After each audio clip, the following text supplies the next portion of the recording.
Welcome in, ladies and gentlemen. You're listening to Sports Time HQ. I am your host, Fernando. Not with us is our co-host, Gary. He'll be back on Wednesday, but we got ourselves a special guest star. You've seen him before. You've seen him on NFL Draft Night. You've seen him all over FTN doing a bunch of stuff, whether it's scouting reports, whether it's dynasty stuff, rookie stuff. It's Mr. Guest Star, Jeremy Hope. Jeremy, how you doing today? I am living, I'm doing it's a nice sunny Sunday, here in Buffalo, hanging out with the family and ready to talk some good dynasty buys and sells. I'm always excited that season's kicking up. Just had a Scott Fishbowl. I just mentioned when we were in there, live draft there in Buffalo. That went pretty well. So excited there. So, stuff's moving in place. We're almost there. Football's almost here, which I don't want to wish away the summer, but it is almost here. I'm just saying.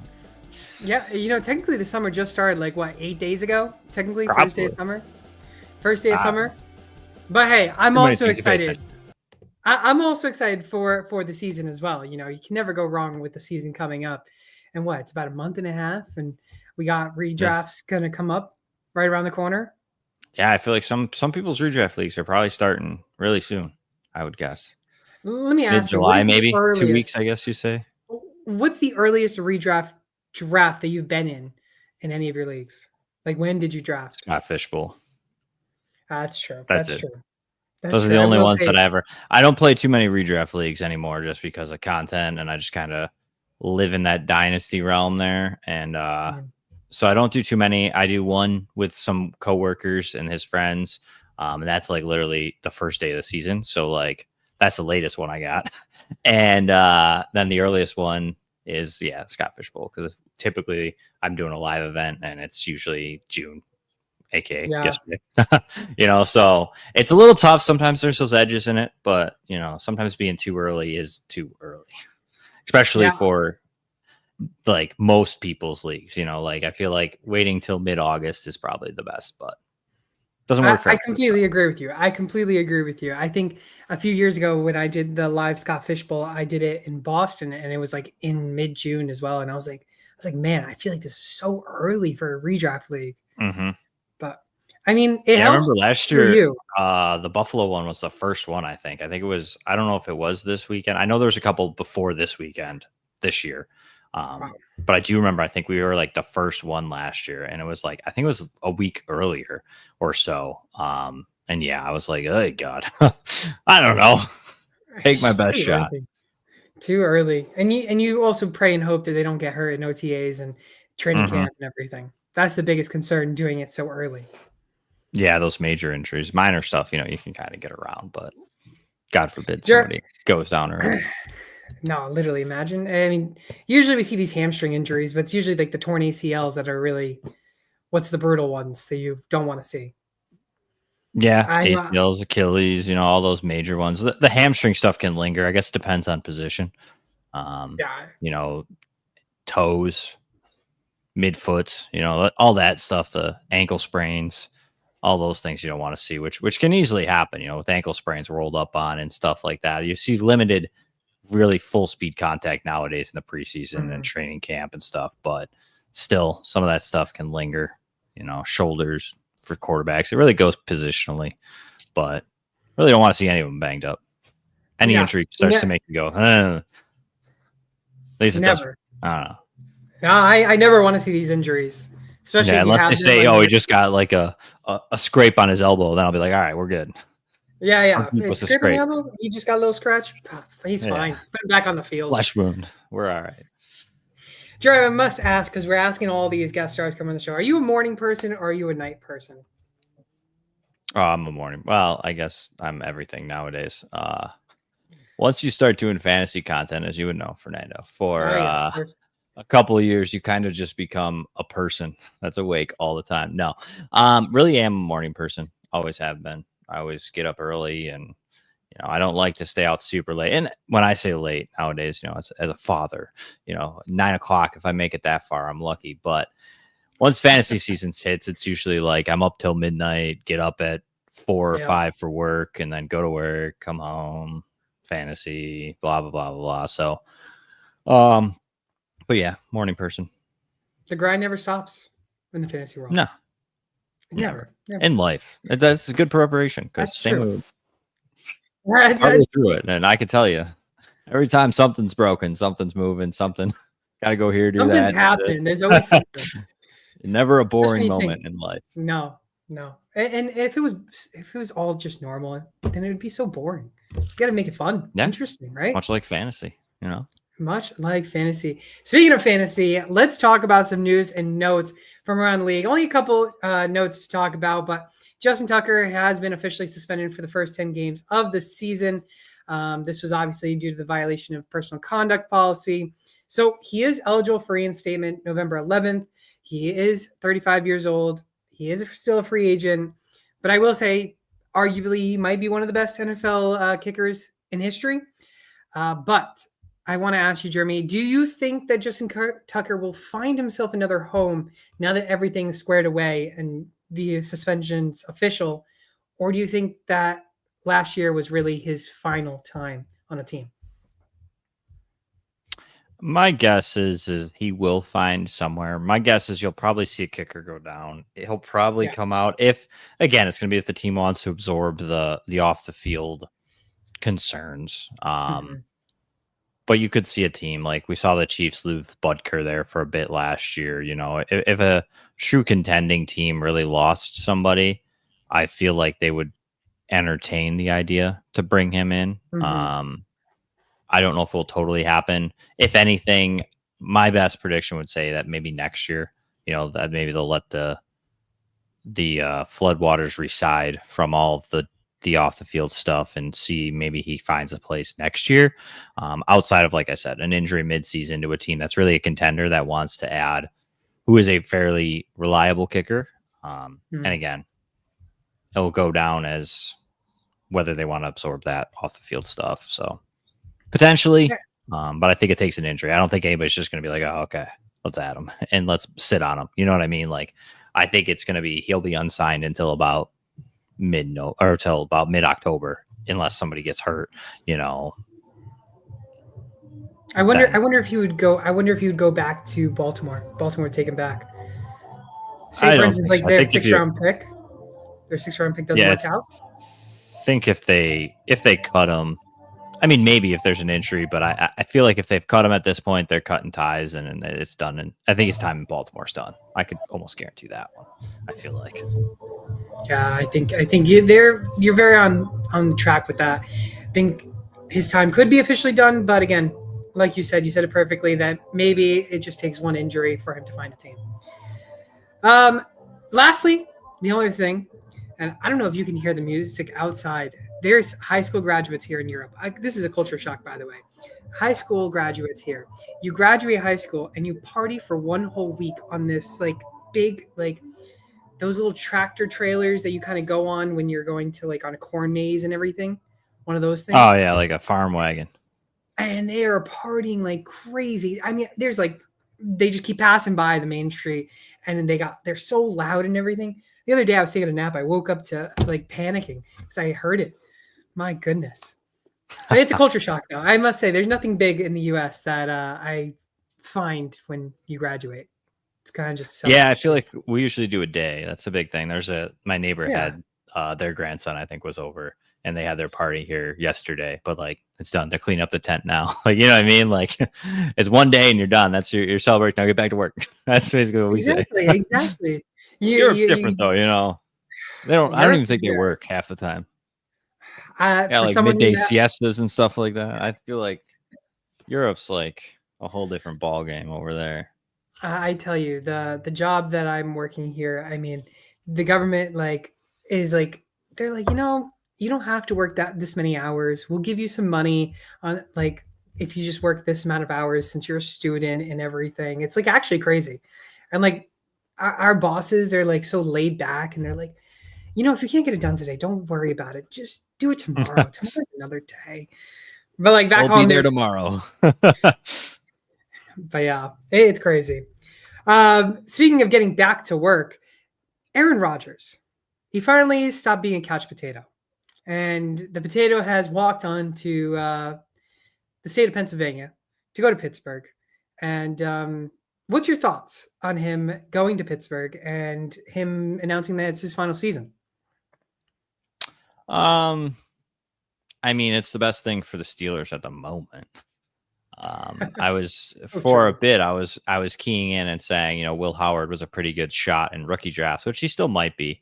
Obviously, most rookie drafts are probably done. If he's sitting out on your waiver wire, sure, take a stab at him. But I felt like we knew who Mason Rudolph was. Like there wasn't much for the Steelers. It was Aaron Rodgers or your season may be a bust. And some of the moves they were making kind of made it seem like they still want to continue that playoff streak to the best they can and kind of be that mid-level team that doesn't help themselves get a franchise quarterback for some godforsaken reason.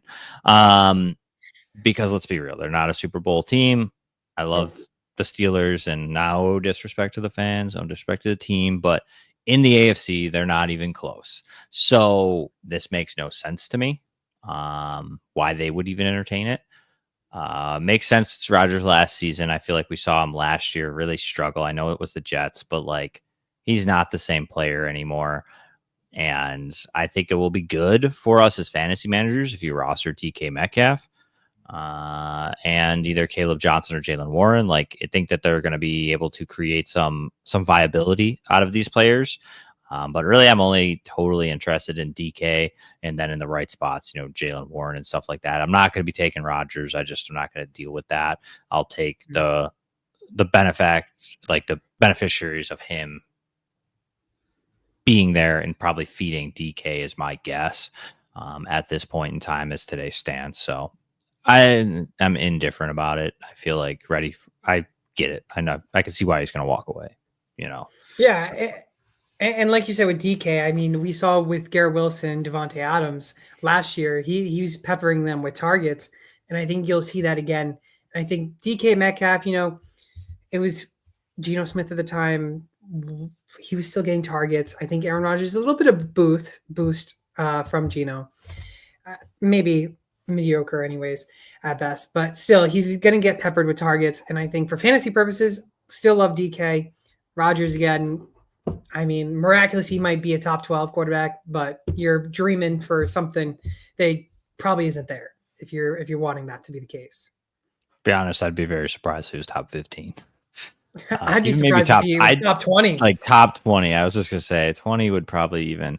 I mean, to get to 18 isn't that hard though. So like, he could probably get to like. I feel like 17 to 20 feels like right for him. Because there's going to be someone who like isn't very like the Colts quarterback's just not going to be good. Doesn't matter who it is. Even if Richardson plays, he's probably missing time. By the sounds of it, early on at least. Jones will be but so you got that situation. I don't think Geno will be very good in Vegas. I don't think Darnold will be good in Seattle. Like so, you're gonna have some of these guys that fall out. That'll be the back half of that. I think he could squeak into, like I said, 17 to 20 feels about right. So maybe in a super flex league, he might fall into there if he played every game. If he doesn't last just 4 plays. But he could easily, like you said, be 22, like easily. Yeah. Like that whole tier is like you're talking tenths of a point, and they're all the same quarterback. It just a player makes 2 or 3 different plays for that quarterback and pushes him up a little bit. So. Yeah, I like the range though. I think that is a standard range to see where Rodgers would go. And I feel like he's getting drafted in that territory, so I'm not terrible if you're playing super flex or you want like a third quarterback on your bench, like, and don't want to pay a premium. Like, okay, like I'm fine, but I'm not like running to it. In essence, redraft value right now for Rodgers based on Fantasy Pros, he's being drafted as the QB 28. Yeah, and like I said, that's probably not fully adjusted. A lot of that's best ball, probably still. Exactly. It's not a ton of that redraft data is still a little too youthful to be very useful. But I do think that he will settle right about 20 to 24, probably where you're taking him. Maybe there's some camp hype videos that come out and pushes it up a little bit, but I don't think so. Just because there's a lot of good younger quarterbacks right now, and a lot of names that people are probably keying in on that'll keep them buried around Russell Wilson, all those kind of the same players that he probably was around last year when they were drafting. Yeah, I can't disagree with you on it. I think you're true on that, and like you said, it's still we haven't really seen redraft leagues come around yet, and once we do, all these numbers will be adjusted. So I think 28 right now. The floor, we will see him go definitely above that. Well, you got any more news or notes that you have before we dive into it? No.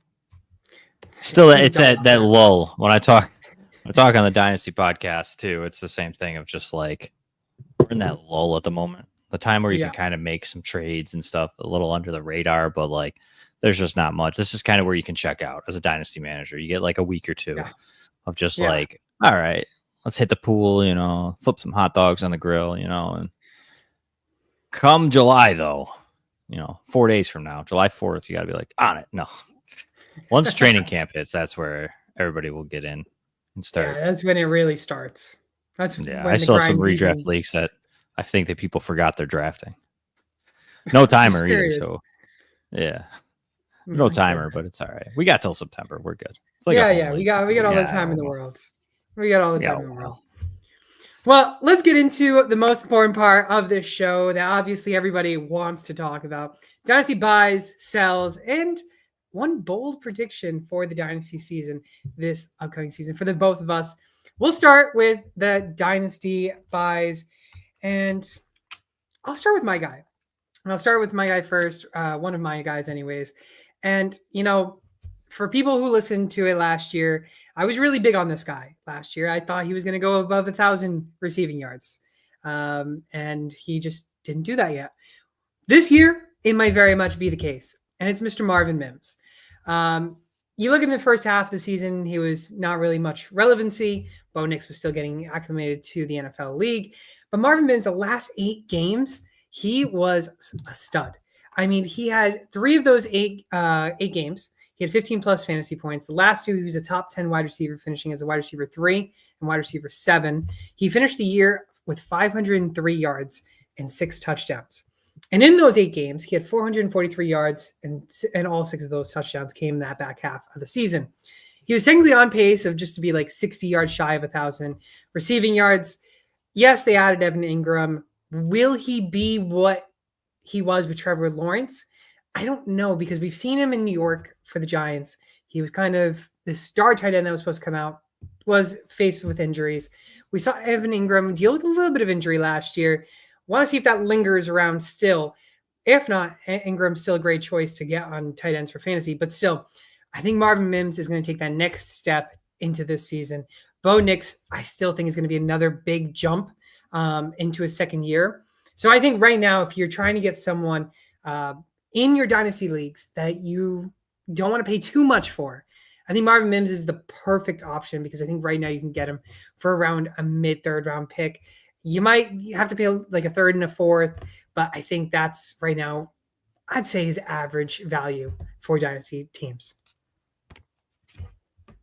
Yeah, I mean, I don't hate it. Marvin Mims was the 4th highest yards per route run according to FTN data, 2.9 last season.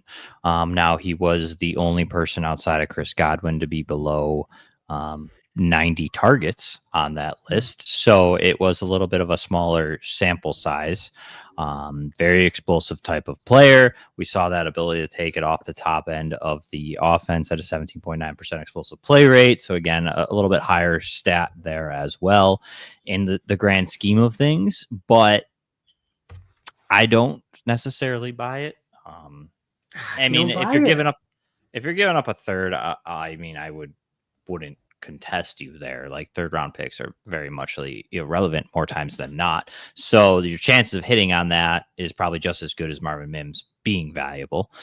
So the issue that I just have is I still think Troy Franklin's lurking a little. Not that he's like amazing by any means. You've got Devon Vele, you've got Pat Bryant. They added, like, Pat Bryant's significantly better than Mims. They play a different role, different styles of play, but I think Pat Bryant can really push Marvin Mims a little bit. You still got Cortland Sutton. Evan Ingram's going to be a factor. They didn't bring him in not to be. I don't think he's going to be. He probably will still be a top 7 tight. Like, he's going to get targets. So he'll crisp like close to 100 targets, probably is my guess. You added RJ Harvey. You've got McLaughlin. You've got Estime. You've got a lot of pieces here and mouths to feed on an offense that is not super high powered. And maybe they take that step with Bo Nix again this year if he does jump a little, but it just seems like for me, Marvin Mims is a player that is a great bye week fill-in or a small fill-in type of player, and not a player that I really want to actively buy in Dynasty. Now, not that I don't do that, but I feel like when I'm looking to add somebody, I want to try to add a weekly flex player when I'm really trading. Like Marvin Mims is a player I feel like I could just draft every year in the 3rd round. There's one of those players at wide receiver. Do you know what I mean? Like, yeah. I don't see him getting much more than 50 targets. I just don't. Really? Like maybe he does. I mean, a lot of his plays came on explosive plays. They were big touchdowns, and that's where the points came from. He wasn't still highly targeted in that back half of the season. He was just very efficient, and counting on high efficiency, low volume is not a good way to go, in my personal opinion. It works out sometimes, but those hyper efficient type of players tend to fall off. Like that efficiency goes down, and now what? You got a guy with 50 targets and scores 2 touchdowns and has 400 yards instead of 600 because he didn't have 3 massive touchdown plays. Like it's Christian Watson. The same argument that I've had with Christian Watson his entire career. Like Watson's struggled with injury, but like, or even another guy that I feel like we're going to talk about here in a little bit, like Jameson Williams. Like these big play type of players aren't always players I personally invest in because I want more consistency. And it's maybe just the way I play the game. You have to sprinkle that in your roster, but I'd rather lean to that. And I guess I shouldn't say completely because like I take Jordan Addison a lot. I guess he's kind of in that same mold of not really having a consistent target share, as far as like they're a little bit more reliant on a bigger play type of play than always being fed consistent targets. So maybe losing a little bit of where I'm going with this, but like I just don't see Mims really like corralling the 2nd or 3rd target on that team. Like I feel like it's going to be Sutton, it's going to be Ingram, it will probably be the running backs, and then he's going to be like 4 and 5 between him and Pat Bryant, and then you've also got if Troy Franklin takes a step, like there's I feel like he just is in there, and he's a guy. Is he a talented player? Yes. I liked him at Oklahoma. Like I liked his profile. It's not that I dislike Marvin Mims. I just think his role doesn't lead to like enough fantasy success for me. Like I'd rather hold on to that 3rd, and hopefully I strike gold with like another Nico Collins or like another Puka Nacua was even later than the 3rd, but like hope that I strike gold on like Amon-Ra St. Brown was a 3rd round pick in his draft year. Like there's plenty of players that could be better than him that would be around in the 3rd. Khalil Shakir. Like I would rather have Khalil Shakir than Marvin Mims. Like that was another 3rd round ish type of player in his draft year. So like I feel like there's other players out there that you can get later in the 3rd that would be better than Mims. Now, if you're a contender and maybe you want to throw that for 2026, which is a weaker class, sure, I could buy into that. And as a contender, you want those players that you can reach into your bench and potentially start at a point when you need an injury or something. So, and maybe he falls into that. I don't see him becoming a weekly starter. So I just don't feel the need to go trade for him. If that makes sense. Yeah. So if you have Marvin Mims and I offer you a 3rd, would you accept it? Yeah. Okay. Especially if you were like, well, now I would 100% not if I could look at your roster and say, hey, which we have to do in Dynasty, but if I can look at it and say he's going to be a bottom half team, 100%, I'd take it. An early 3rd, even in 2026, I would take that all day. So you would want more of a 3rd or a 3rd and a 4th kind of thing. No, I wouldn't even need the 4th. I just want that early 3rd. Okay. If it's a late 3rd, if it was a late 3rd, I'd probably still do it. I'd probably try to package it and be like, hey, you give me a 3rd and a 4th, and I'll give you a 5th if it goes that far. Or like, give me, if you're a true contender, I might be like, give me a 2nd and I'll give you my 3rd. And like, do you know what I mean? Like Mims and a 3rd for that 2nd. Like I would probably go that route with it if you were like a true like top, like a 9, 10, 11, 12 pick type of team. And obviously we don't know for sure, but like you're trying to forecast that. So that's where I would probably sit. No, I think that's good value. I think that's kind of the value I was looking at for Marvin Mims. And I think people would be willing to accept it around that. Depending. Yeah, I think it's a fair value. Either direction you really want to go. If you believe in Mims, I'm not going to tell you don't believe in him. I personally don't. But if you do, Jeremy's like saying don't believe in him. if you're willing, if you believe in them, like giving up a third is nothing. Yeah. Like I would say yes, pay that if somebody would give you that. Okay. Talk to me about one of your guys for the Dynasty buys. All righty. So going a little bit off the board here. We'll start with the bottom player because we don't want to talk too many wide receivers in a row. So we'll go with Chuba Hubbard here. Okay. I'm a little higher on him than the consensus at FTN as well in Dynasty. Just got a contract. It does have an out this year. So there is that in this mold as well. So like it could just be a 1-year deal and be done. I do not think that's the case, though. At this point, we kind of have to anticipate that Jonathan Brooks will probably never be the same. 2 devastating knee injuries back and forth. Like his career's not over for sure. Like it's not like they're Achilles, but I would 100% guarantee that he is probably not going to be that close to the same ever again. Mm-hmm. So, at this point, I think they have to ride out Chuba Hubbard, who just turned 26. Like he's nearing an age cliff there at the running back position. But we saw him get a ton of volume last season, topped over 1,000 yards, had 10 touchdowns on the ground on a really bad Carolina Panthers team. Okay. Mm-hmm. Now they turned it on late as well. Bryce Young kind of turned it on late, and we're expecting them to maybe be a surprise offense this year. Some people are, some people are not. Okay. Mm-hmm. So if that does in fact happen, we have a guy that had 45 red zone touches last year who could probably see an uptick in that because the players they added do not scare you as far as red zone type of players. Now, Rico Dowdle and Chuba Hubbard are very similar when you look at the advanced data. So there's a chance that they are kind of coinciding with each other. I also, though, could see where Dowdle was brought in more as a pass catcher, where Hubbard hasn't really had that at this level. Mm-hmm. And they used Miles Sanders last year in that role and let Sanders walk. So maybe Dowdle is that replacement to that side of it is a little bit where I run. Both of them were very successful. And when you're looking at successful rate, which is a good stat that I like to pull on running backs, it's something that doesn't really necessarily translate to like, yes, this is a ton of fantasy points, but when you're thinking about it and you look at through fantasy, you have to really look at it a lens of the actual football game, which is like the coaching staff's only going to put people out there who are going to move the football for me because I don't want to go backwards. I don't want to pick up 1 yard when I need 10. Like, so the success rate is something that I do feel like is a little overlooked. It's not like you have to take 100% stake in it, but both of these players were top 10, Chuba Hubbard being 44.4% of a success rate, where he was 9th, and actually Dowdle was 2nd, I believe. Yeah. Or no, he was 44.3. He was right below him. So they were both 9 and 10. So again, 2 players that are effective at not going backwards and kind of really moving the football. That's really what they're looking at.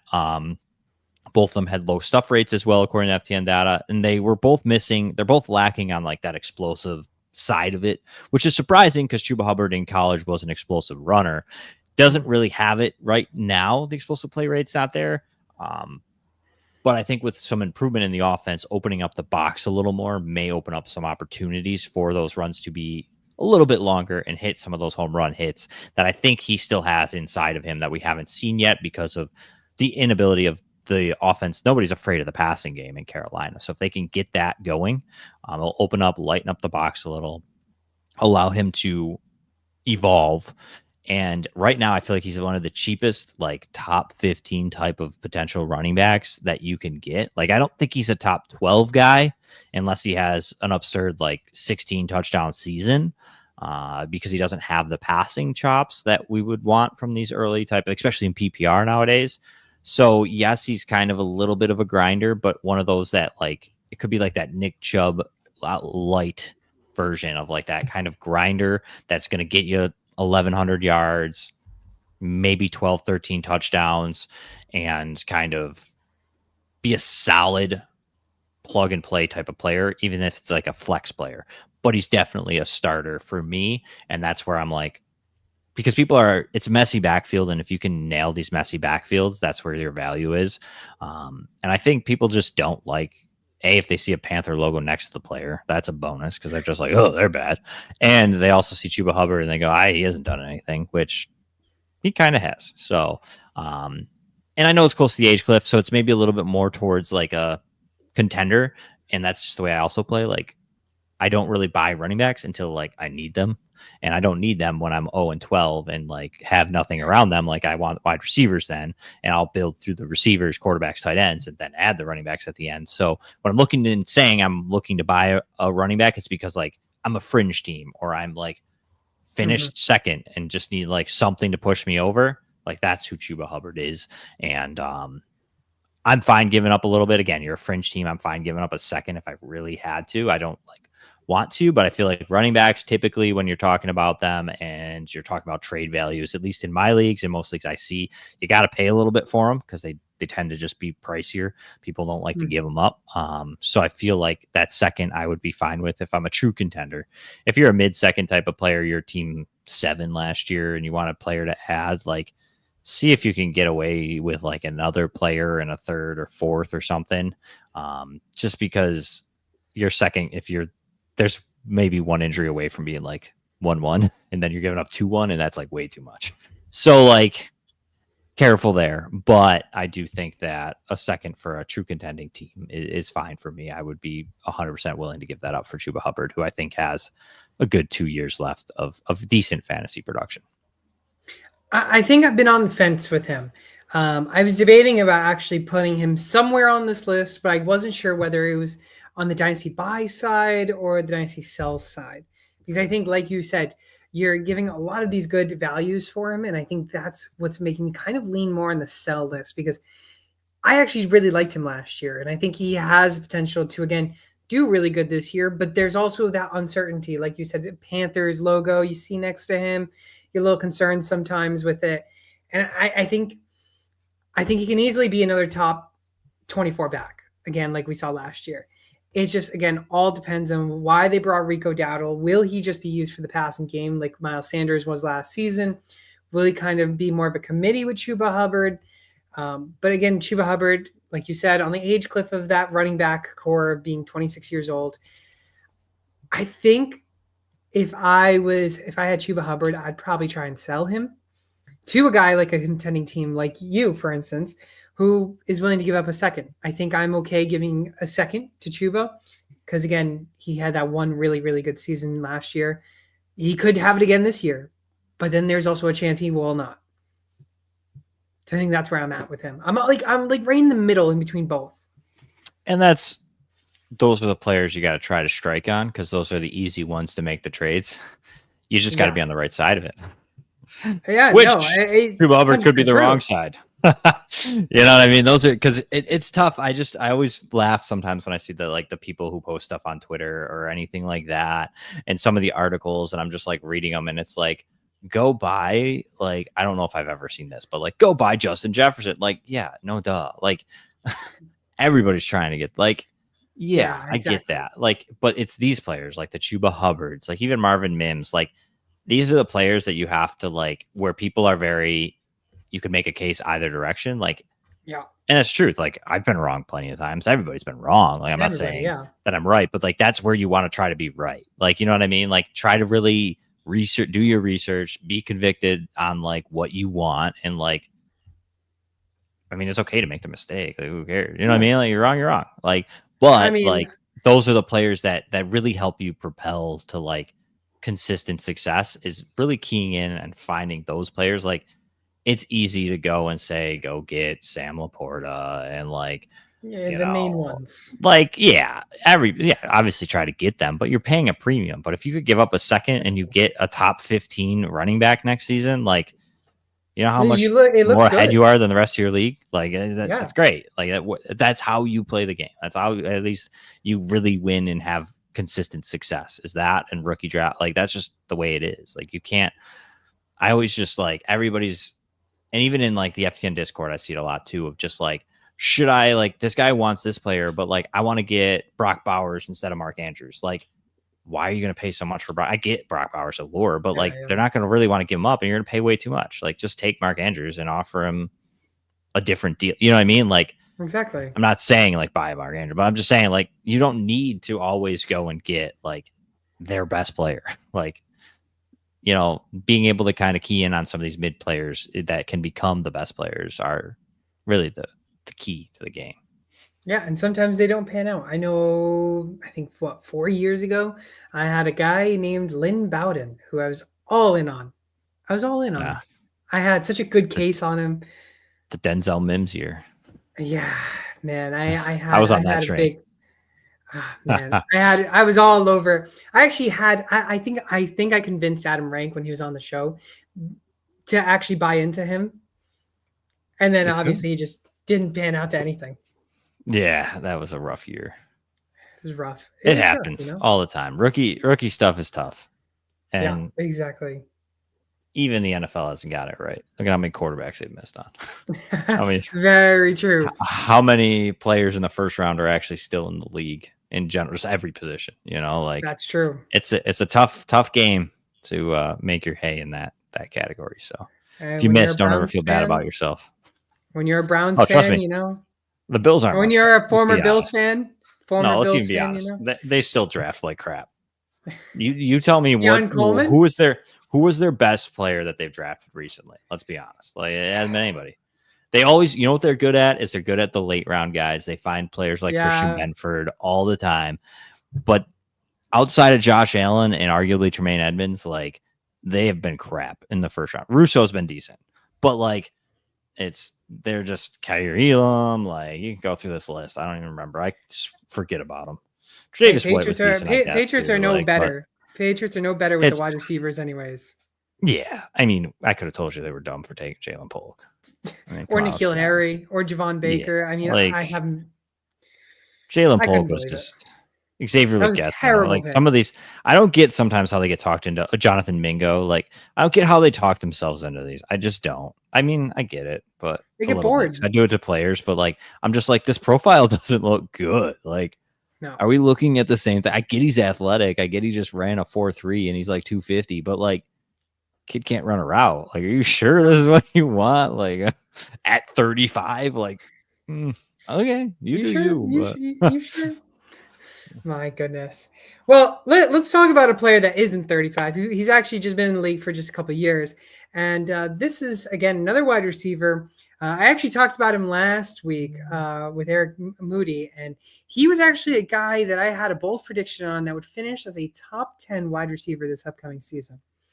Now, you might think it's pretty crazy because he's not the wide receiver 1 on that team. Well, his name is Jameson Williams. You look at his stats, again, same thing with Marvin Mims, but this one's a little bit on the better side. You look at the last 8 games, 587 yards, 4 touchdowns, plus a rushing touchdown.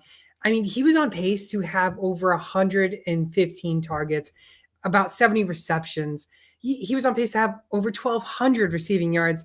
I mean, he would have finished last season if he had a season like that for the full 17 games. He would have finished around the in between 10 and 11 for the wide receivers. Now, again, I'm adding another rushing touchdown, maybe even 2. He's going to just push above that top 10 and be inside that top 10. And again, it's very rare for top 10 wide receivers or teams to have 2 top 10 wide receivers in a season, but we've seen it in the past. We've actually seen it, I believe, only 5 times, give or take. 2020 was Jefferson and Thielen, 18 with Thielen and Diggs, 14 with Demaryius Thomas and Emmanuel Sanders, 07 with the Patriots with Randy Moss and Wes Welker, and then back in 1995 with Herman Moore and Brett Perryman with the Detroit Lions. So I think Amon-Ra and Bo Jameson Williams can be top 10 wide receivers. I think this is a big guy that you can easily go buy. Again, you're going to have to pay a little bit for him. But again, he is a guy that can secure a top 15 wide receiver role, top 10 even. He's got the potential. I'm willing to give, I think, early second, late first is right now his value. I think right now, again, if you offered Jeremy Keon Coleman in a second, I think he'd be perfectly fine accepting it. You're giving it to me? Yeah. I'll take Coleman. I'll take Coleman in a second. Yeah, of course. Would you take a first for Jameson Williams? Yeah, easily. I'd be like, here, he's your problem now. All right. I'm not a big Jameson Williams guy. I mean, I was surprised he did as well as he did last year. I didn't sell it to you. Just seems like a big play guy. I mean, the Lions were another team that was just hyper efficient last year. He was 4th in the league with 5 explosive touchdowns. did have 600 plus yards on explosive plays. So he's up in that territory of just, again, very explosive. He was 2.1 yards per route run. So again, a nice stat when you're really looking at it. It was there for him for sure. Much better this year than it was in the previous seasons. The only concern I have is really the Lions offense. What does it look like now this year? Does Laporta, but Laporta was the loss in that. Like Laporta really had not a bad, like kind of a bad season. Like it was still decent for tight ends because like tight ends are crap, but like it was far cry from what it was his rookie season for Sam Laporta last year. So it's one or the other is going to have to eat, and it's going to be, what does the offense want to do? Amon-Ra is going to get his. Like he's not going to. He's their guy. That's their focal point in that offense outside of Gibbs and Montgomery. Also, how does that break down? You know, is Jahmyr Gibbs used more now this year and like taking away from the churning of the football, and we get less time or less plays for them to throw the football? Or, you know, I think he'll have his big plays there. I think he's going to be a fringe wide receiver 3, maybe wide receiver 2. Really? I don't know if he's much better than what he gets last year. Like last year feels like his ceiling in fantasy to me. I feel like he was just really hyper efficient. I think that this offense could, I know somebody mentioned it too, like that there could be a step back from them. I just want to see what it looks like if David Montgomery's pulled back with a new coaching staff as far as the offensive side goes, new play calling. Like I want to see what it looks like. I just don't know if he's a guy that like that was a breakout to me. I feel like that was a blip on the radar, and he kind of recedes a little bit to kind of back to that 70 target range. Still some big plays, just isn't consistent enough like to give up what you're saying you're willing to give up, you know. And I guess, I mean, I'm banking in on Keon Coleman. Like he didn't give us much either. Like, I mean, you're really trying to find that guy. And does Jameson Williams have the athleticism and potentially an offense that could breed that? For sure. I mean, it's there. If last year was a breakout, do you know what I mean? Like if he continues to have what he did last year, sure, I can buy that. I just don't think that that's the case. I think Sam Laporta gets involved a little bit more. I think that Amon-Ra doesn't really see a step back. I think you see a little bit more from Gibbs as well. So I just think, I don't think they score as many points as they did last year. I just don't think this offense is as good as they were. So I just think that there's a little bit of a step back from everybody potentially, even, you know, as far as that high fantasy value. It's just, it would be wild to see like 2 top 10 wide receivers, a top 10 running back, like a top 10 quarterback. It'd be rare at that point. Like it would be very, like I would buy the bold prediction. Like I can buy that. You could sell that to me as far as like St. Brown and Jameson being top 10. Is it there? Yes. Do I think it's likely? No. Like I may not a bold prediction. But I think what we saw from Jameson last year is probably his more norm, and like it's not bad. It's just a little bit boomer bust as well. So when you're giving up a first or something like that, like I want more consistency. Again, like making roster decisions on a weekly basis, start sit, is a pain in the butt. 24/7. So I would rather have the security of like DK Metcalf that I know is going to get peppered, and I'm probably going to pay the same for. Yes, he's a little older, but like DK also has that high upside, you know, or AJ Brown. Like I would rather pay that for AJ Brown. I know they're older, but like I could just put him in the lineup and like be cool. And I know he's going to get at least probably 5 or 8 points. Like Jameson could easily get you a goose egg. Like his targets aren't easy targets. They're tougher targets, and Goff was on last year and they were a little bit more catchable, but like the deep stuff is a little unreliable. So I just want to see a little bit more from it. And you know, DJ Moore, another player, like I'd rather have the consistency target type of player than Jameson if I'm giving up a first or a second in a package. So moral of the story is I need to be in the same league as you, where you have Marvin Mims and Jameson Williams, and we got ourselves some deals. Yeah, for sure. Or if someone ever notices that I got Jameson Williams in a league, if you play with me, send it. I think I have one. I think I have one league I had him. I may have already traded him, but yeah, no, it wasn't. I took the value in the rookie draft, I think, somewhere. But yeah. Well, let's round out the dynasty buys with your last guy. You mentioned DJ Moore, but this guy plays right around where DJ Moore is playing. Who is this guy? Oh, yeah, it's Rome Odunze. I was in on him last year at the rookie drafts and value. I thought he was one of the better receivers in that class. It's a good class. I know it didn't seem like it was great as a rookie, but did see over 100 targets. Talking about catchable balls, his was worse than a lot of people. Caleb struggled a little bit, really only caught 54% of those or so, 54 receptions, still at 700 yards, 3 touchdowns. Like, it wasn't a terrible rookie season and not as great as we would love, obviously, when you took him and kind of the hype that was a little bit built around him. But he was always a little bit of a project, long-term stash type of player. No Keenan Allen this year. I think that you're going to see this offense, if it's anything like we've seen the Lions be for the past few years, there'll be plenty to go around. I think that Loveland and Komet and them will be involved, but I do think with 100 targets, Caleb potentially getting a little bit better, I think you could see him catch more close to 70/80 of those potentially, and really push himself. He's averaging 13 last year. Say he catches a little more, he probably takes that down to around 12.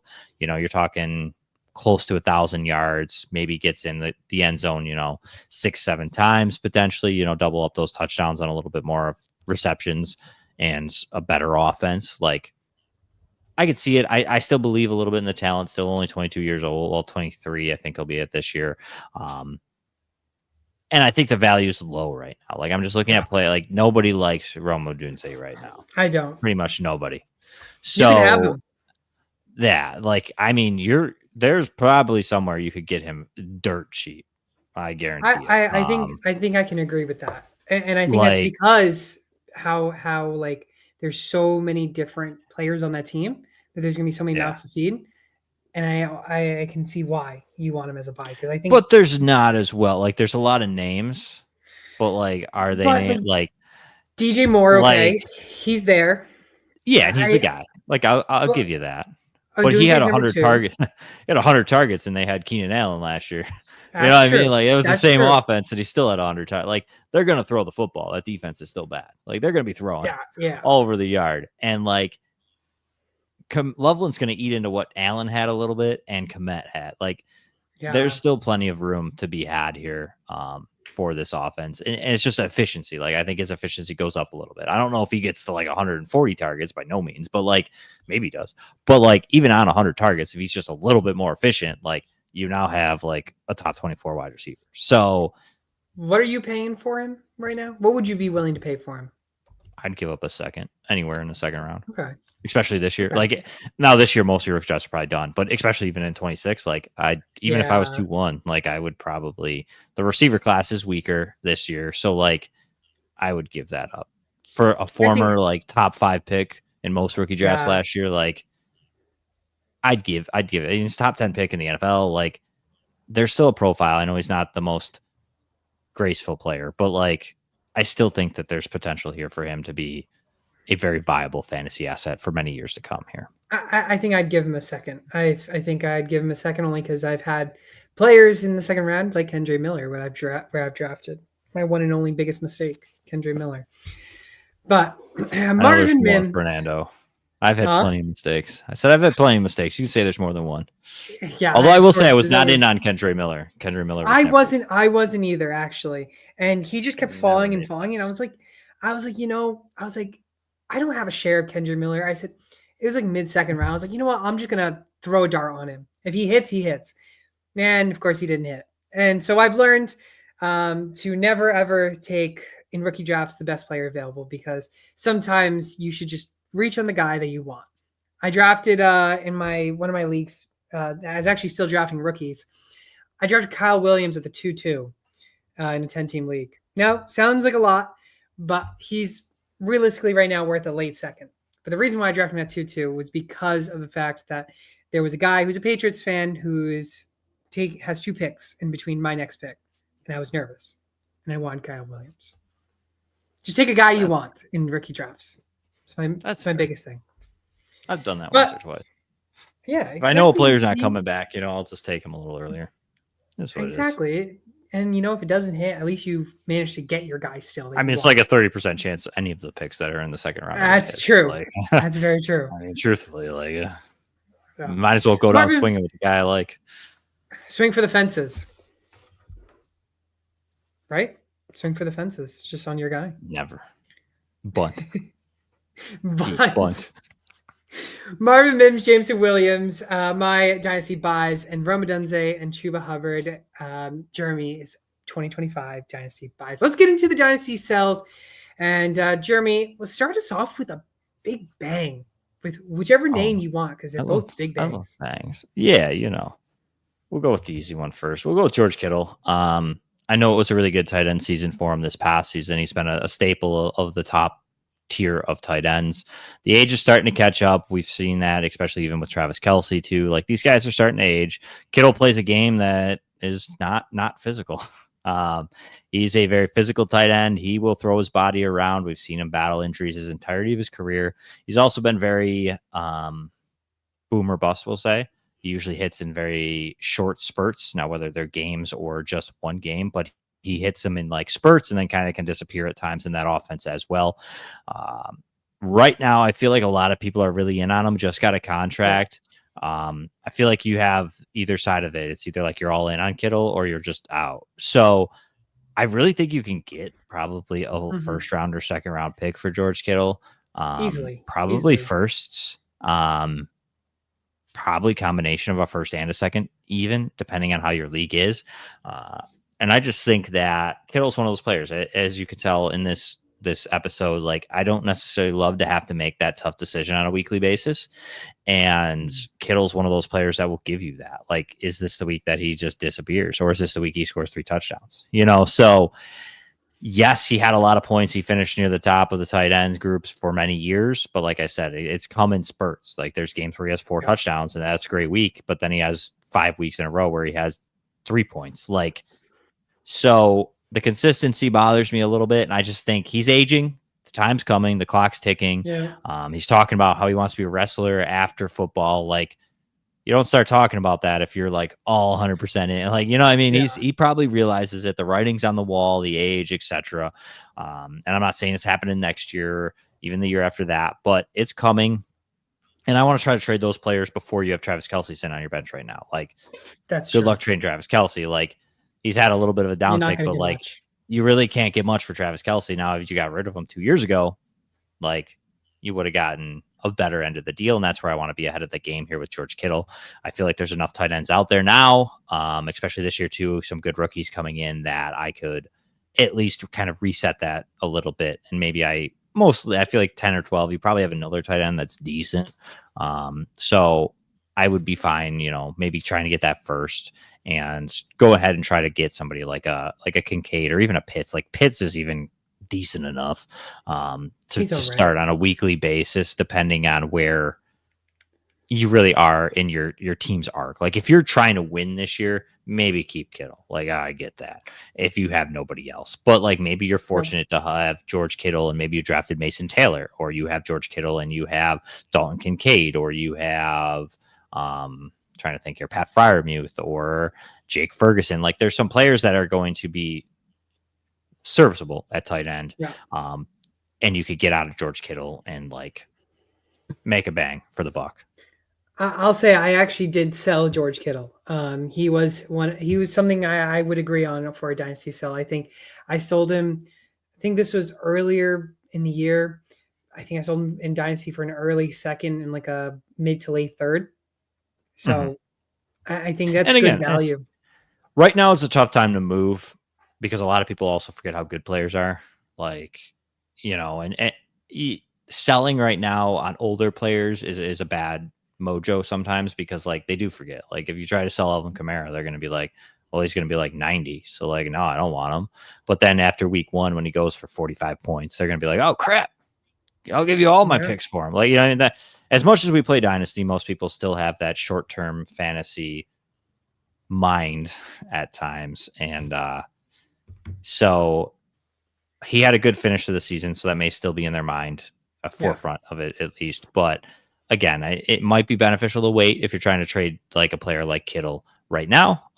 But still, the second and third, like, I would have taken that too, moving on from him, just because I want to be ahead of that game. And depending on if it was like for this year's draft, like I would have taken that second pretty nicely. Yeah, exactly. So I think I'm glad we finally talked about someone other than a running back or wide receiver, because it's tough to actually talk about a wide receiver or quarterback in general, a tight end or quarterback in general. But I think I feel like the market's very chalk in both of those positions. Like no matter where, Yeah. like it's hard to really find off market value on either of those two positions. Exactly. I'll go with my guy, and Jeremy, you know, you might have some more deep dive into this guy because he is a Buffalo native, you know.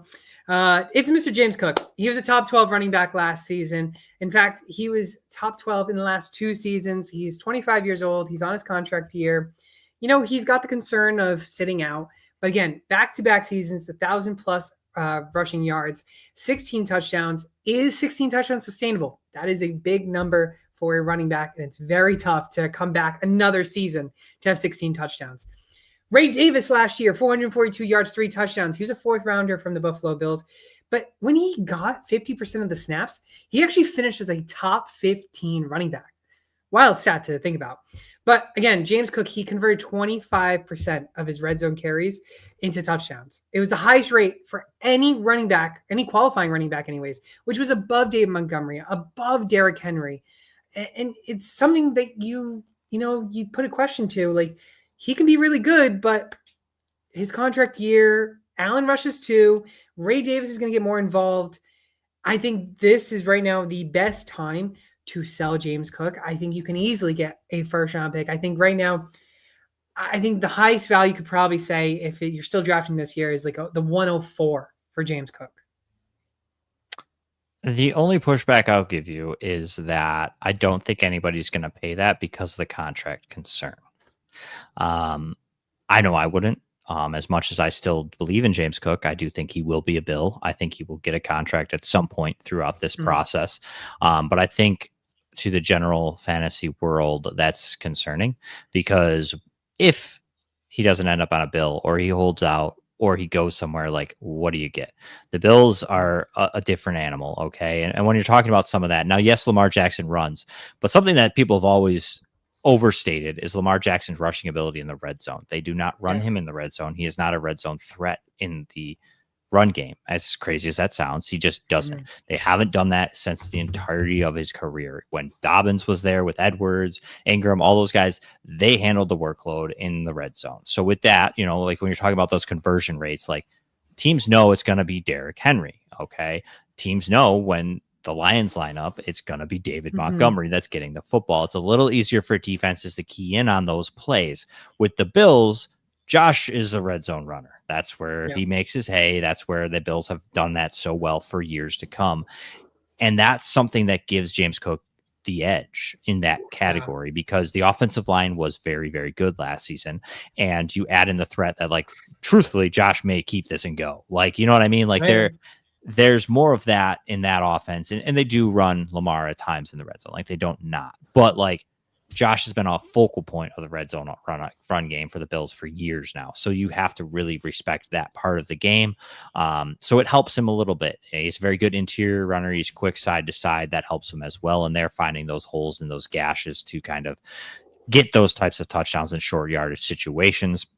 Have been pounding the table for Cook to be the red zone running back for years. You can ask my father-in-law. I'd sit there and complain when they'd bring Frank Gore in or Zach Moss. I'm like, guys, you are just, no, it's so dumb. He is a very good interior runner. Yes, he's not a big, powerful guy, but he's quick, he's fast, and he's agile and makes those good interior cuts. I just think the value right now I would agree to sell him, but once he's signed and starts playing football games, because that's where the value will come. I think right now too many people are afraid. Like, I'm afraid. I don't know if I would pay it, you know, and I've thought about selling him as well and putting him on the block in some of my leagues, but I just don't think you're going to get the value. Is he worth that? For sure, because I think he'll have another 1,000 yards, probably 10 touchdowns. I don't think he gets 16, but like, he's going to have 1,000 yards. He'll be used effectively. And if the Bills are smart, I just had this discussion with some people at the draft yesterday, like, the Bills aren't like, oh, let's hopefully make the playoffs. They're like Super Bowl or bust, like they have been for years. And the only answer is James Cook needs to be on that roster. So at some point, somebody's going to budge. My guess is it will be the Bills. I don't think they'll give him 15, but they will find a medium ground that they can 13. pay him and make it affordable for both sides. I do think that will happen. So I'm in on buying him, but I also just think when you're trying to sell him, you're not going to get that first pick. I don't think you would. Even a late first, I don't know if many teams will give up for it.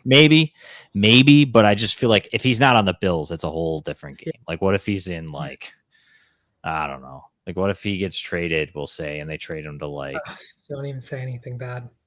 I don't know, like Minnesota.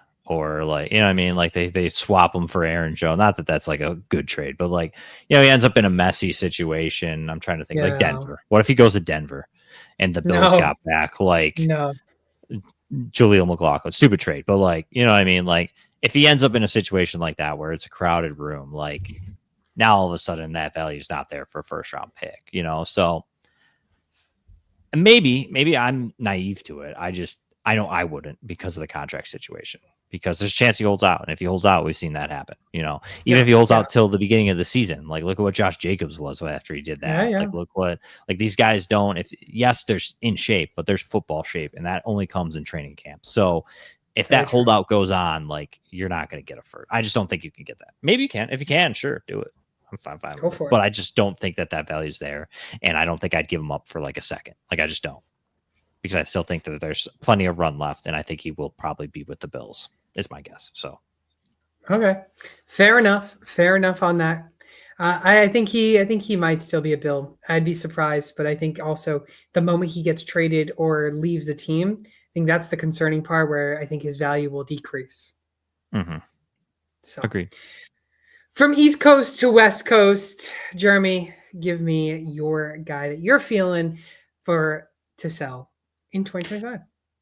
So. This is how I play the game. All right. When somebody's a little overhyped, it's time to move on. Over the top. Lad McConkey is a guy that you can get a lot for. I've seen some people offer some stuff in the Discord to some of our Discord members, and I'm like, yeah, take that. I don't care how good his rookie season was. You could probably get some multiple first. I've seen some offers in that territory for Lad McConkey. So now not every league's going to be that way, but everybody's like banking on, and there's some analysts out there pushing it in Twitter of like, there's a chance you could be the wide receiver 1 this season. Like it ain't going to happen. I think we may have seen Lad McConkey's ceiling last season. I think he's a very good player. I'm fine holding on to him. I'm not saying go throw him on your trade block. But the value right now is extremely high for what he probably will be.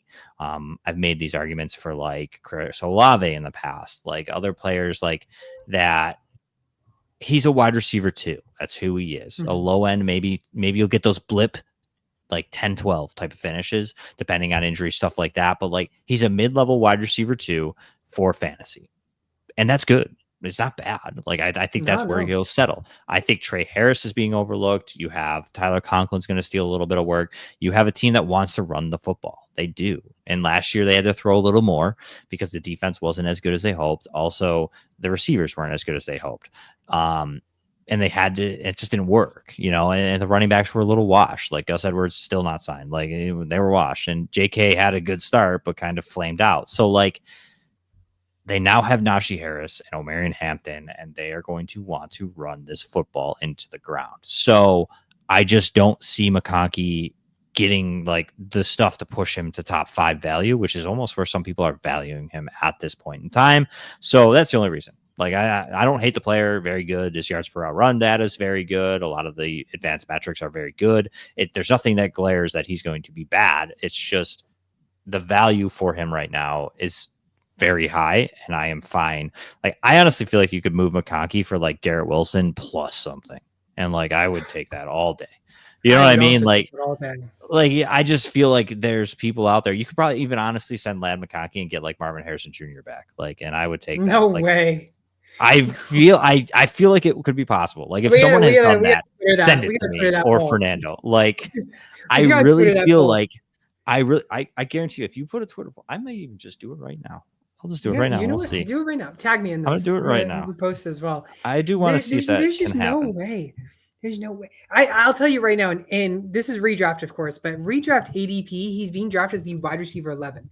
And again, this is before redraft leagues have even really took. And where's Marvin Harrison?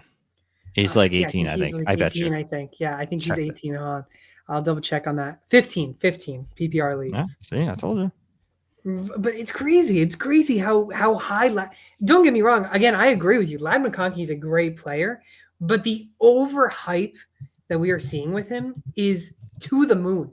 I think we've passed the moon already. I think they forgot GPS stopped at the moon. They've passed it. Like, it's actually crazy. It's crazy. I think this is probably one of the biggest sells. You know he's going to be good, so you know you're going to get a good return on him. Now, you really have to see, though, what kind of return can you get on Ladd McConkey? Is it, like we were saying, Marvin Harrison? Are you getting Marvin Harrison, who just had a dud year, who has this elite wide receiver potential that we've known and we've been seeing, that everybody was saying he is the offensive rookie of the year last year and didn't do anything? I mean, Garrett Wilson. I'm all in on Garrett Wilson. I love Garrett Wilson as a player. I'm all in on trading Ladd McConkey for Garrett Wilson plus. I mean, you give me Garrett Wilson in like a second round pick for Ladd McConkey. Ladd McConkey's yours. Yeah, that's what I'm saying. I think the value's there to really cash in on Ladd McConkey right now. And again, I don't think he's bad. I just think that he's just overhyped. Yeah, 100%. Let me finish off on my guy while you finish tweeting out that poll. And this is a guy that was actually, I was bouncing back and forth because he could be considered a sell. He could also be considered a buy. He's right around this mid-range right now, but it's the name that's really doing it. And it is Mr. Jalen Waddle. If you know Jalen Waddle, you know that he is finished in his first 2 seasons as a top 20 wide receiver. His rookie season, wide receiver 17. The second season, wide receiver 7. But since the last 2 seasons, he's finished outside the top 30, 34 and 46 this past season. I mean, his last 3 seasons, no doubt about it, he's still a lead wide receiver. He finished with 1,000+ receiving yards. Is the quarterback play in question? 100% with Tua Tagovailoa. Is he that guy? Could we see Quinn Ewers, who I'm still hoping for? But again, this past season, he only had 4 double digits scoring. And in those 4 weeks, he finished as a wide receiver 16, 3, 36, 12. Still okay numbers. I mean, still a little inconsistency. But again, the biggest thing is he's still a big name. So I think right now is the biggest time to sell him before it is too late, because it could be that he could dud it again this year and he could just start to go down and possibly not be valuable as much. And at that point, you're just holding him as a dynasty player.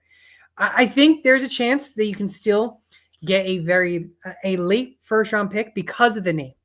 And that is the reason why I'm saying you can still get a late first round pick, because of the name. I think realistically, though, you're seeing an early second round pick for Jalen Waddle. And I think I'm fine with that. I think if I had Jalen Waddle and you offered me an early second, or you offered me Jameson Williams and maybe like, I don't know, a third round pick or a fourth round pick or whatnot, whatever it is plus, I think I'd take it.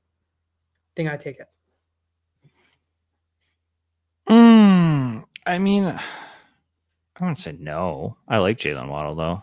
Like I do. I like him. He's just the last 2 seasons have been just brutal. But he's such a good player. You have some injury issues. The offense. Sure, someone was just mentioning that they said that they were bold take. I think what episode? I think it was on with the analytics are for the nerds podcast. I think it was that one. We did a super flat or SFB mock, and I think one of their bold takes or something was the Dolphins' offense was just going to be bad because the writing's been kind of on the wall where it's just been going downhill a little bit. So I could see it. I still would buy late first, though. I get it. I don't know.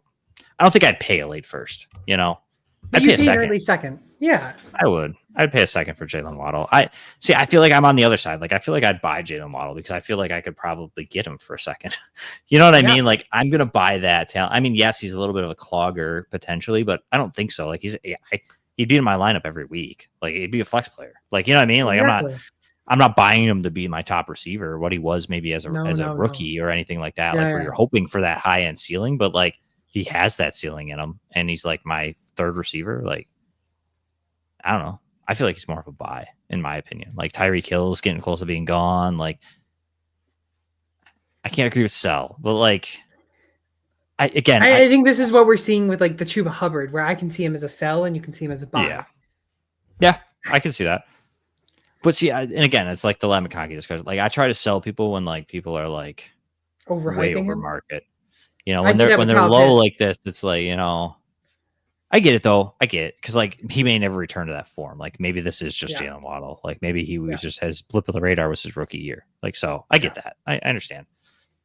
So I mean, I did it with Kyle Pitts. Everyone was so hyped on him his first year. I said, sure, you want him? Pay up for him. They paid up, and I got rid of. I wasn't a Kyle Pitts believer, so I was one of those few. You know, when you see the train and there's a lot of people there and it's pretty full, you hop off the train. You don't get on it. Sometimes. So it's early. It's only 21 votes, but as of right now, it's still Lat McConkey over Marvin Harrison. Mm-hmm. What was the question? What was the question being asked there? I just said, help me settle this. And it was, which player are you taking in Dynasty? And Lat McConkey is currently ahead by 5 points. It's pretty even. It's 40 and 40, 47, 42. But it's still crazy though. Wait, no, it's just changed. What is going on with this Twitter algorithm? we lost algorithms. We lost votes somehow in a matter of seconds. It went from 21 votes to 15. I don't know how that works. Can you unvote? I don't know. I guess maybe. I don't know. I'm taking Marvin. I don't know what's going on. 48%, 44%, 27 votes. Okay, yeah, mine changed. It jumped down. I don't know what happened. Twitter, good old Twitter. Anyways, good old X. Continue. Yeah, whatever it is. I don't know. That social platform. I still call it Twitter. I think it's a better vibe name, Twitter over X. But hey, you know, what are we to know? But Dynasty sells. James Cook, Jalen Waddle for me. Lad McConkey, George Kittle for Jeremy. And lastly, one Dynasty bold prediction for the 2025 fantasy season. Jeremy, give me your take. I'm going with Keon Coleman. I'm going to dip into the Homer-ishness of it. You know, we saw some cool hype videos of him working on his routes. You know what I'm saying? He was always a little bit of a raw prospect. There was concerns about his long speed and stuff like that on the edge and the perimeter. Didn't really totally work out last season. We saw a little bit of it. A blip in the middle of the season, had an injury, kind of fell off a little bit. But I really do think that maybe we see Keon Coleman. This is bold. Again, I think we see him develop into a top 24 Dynasty receiver, kind of becomes the guy in this passing attack this season for the Bills. Yeah, and really, again, not crazy, but top 24, a viable weekly starter type of player in this Bills passing attack. You know, I like it because it's bold. It is bold. I think there is a chance that he does finish as a top 24. Now, the question is, can Josh Allen throw it to him and make the completions? And can Keon Coleman make the plays? I think there's a chance. But I think if he doesn't, that's true. I think if he doesn't break out this season or like has a chance to finish like that, I think it's going to be very hard in the future to cement him as a top wide receiver 2 type of player in fantasy. Yeah, I could see though. I could also see a Nico Collins, like maybe third year. You know what I mean? Once they bring in, I still think they need that like alpha receiver. Like he's not the alpha. He's a very good 2 somewhere. You know, like he's what George Pickens is going to be in Dallas, like a really, really good 2. You know what I mean? Like I could see that in his future, but he's never going to be like the guy in this passing attack. Like he just doesn't have that in him. But I think he could be a solid wide receiver 2 in the NFL offense. So I'd like to see him. I still think he does have potential, honestly. We'll see. I'll take my bold take, and you know, you either really like him or you really hate him and don't want to take him in any possible chance. But this year, JJ McCarthy will finish as a top 12 quarterback in fantasy and will solidify him as a QB1 for dynasties. Late, not a high-end QB1, but it's still a quarterback 1 drafting in dynasty picks. I think JJ McCarthy, for people who know me, I'm all in on JJ McCarthy. Kevin O'Connell has done so with Kirk Cousins, Sam Darnold. I mean, there is no chance there is a chance. There's always a chance, like we said. Justin Jefferson's there. Jordan Addison's there. I mean, TJ Hawkinson's there. I mean, there's so many names there that for JJ McCarthy to not succeed, it would blow my mind. And right now he's being drafted late in ADP. I think right now in Dynasty, he's being drafted as the quarterback, I want to say 17. Quarterback 17 in Dynasty startups. I think he's just going to secure himself as a solid quarterback after this season. I mean, according to my X feed, that surprises me that he's being drafted quarterback 17. Right? I'd probably take that value. Like, I'm not a huge like JJ McCarthy fan, but I agree with what you're saying. Like, Kevin O'Connell's made something of nothing and a very good something of nothing. So I feel like McCarthy's going to be all right. I do think 12 is probably likely. It's tough though, because like there's so many good youthful quarterbacks. This year we'll mold it out a little bit, but like to push him in the top 12, he'll be fringe. I could see that, but like, you know, you still just got like Allen, Lamar, Hurts, Daniels, Murray's probably in there because of the rushing ability. Drake May, like CJ Stroud. I mean, Stroud's kind of fallen out. Not everybody's in on him. I think Stroud's like 18, back, but like, yeah, like I think he could bounce back. So he's a guy that could push back up into that territory. I think Lawrence could push back into there. Like, not a chance. Like it's tough, man. I feel like there's a really good mid tier, like Burrow. I didn't even mention yet in the top 12. Like Brock Purdy's probably a top 12 quarterback. Like there's a lot. There's just a lot right now of these good youthful type of quarterbacks, and I think McCarthy's lack of rushing could kind of hold him out of the top 12. He does have a little bit of it, but we'll have to see now post injury where that all folds into that and how he looks in this offense. But I do think he'll be solid. I think in QB 17 and a dynasty startup, like I'd take that value all day.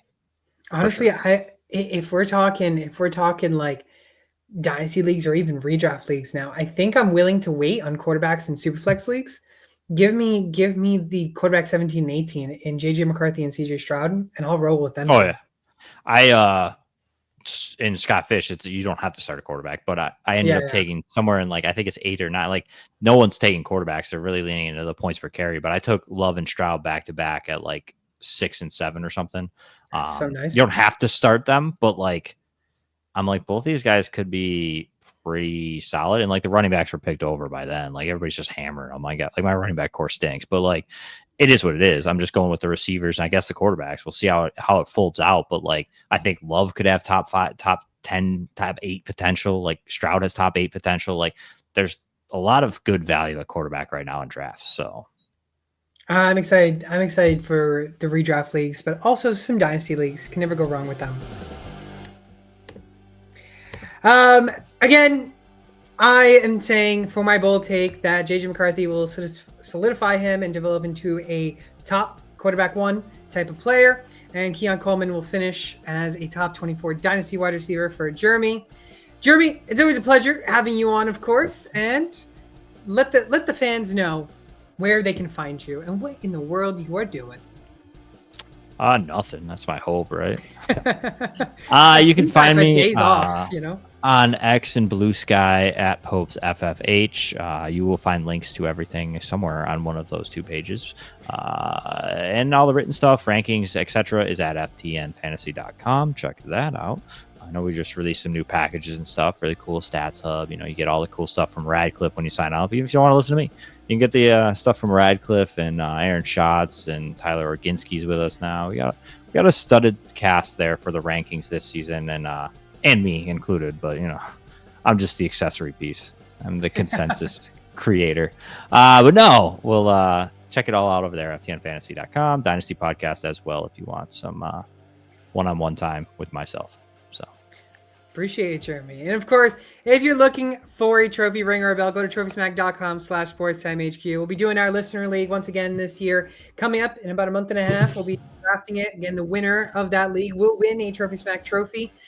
And again, if you haven't done so already, go to Underdog Fantasy. Go use that code SportsTimeHQ. They're going to match your first deposit up to $1,000. $1,000. Again, code SportsTimeHQ. Our next show will be on Wednesday with NFL fantasy talent Marcus Grant. Again, our shows every single week, Wednesdays at 6 p.m. Eastern Time and Sundays at 12 p.m. Eastern Time. Again, I was joined by my great guest star, Jeremy. I'm sure we'll have him on once again because he's always a great time to have.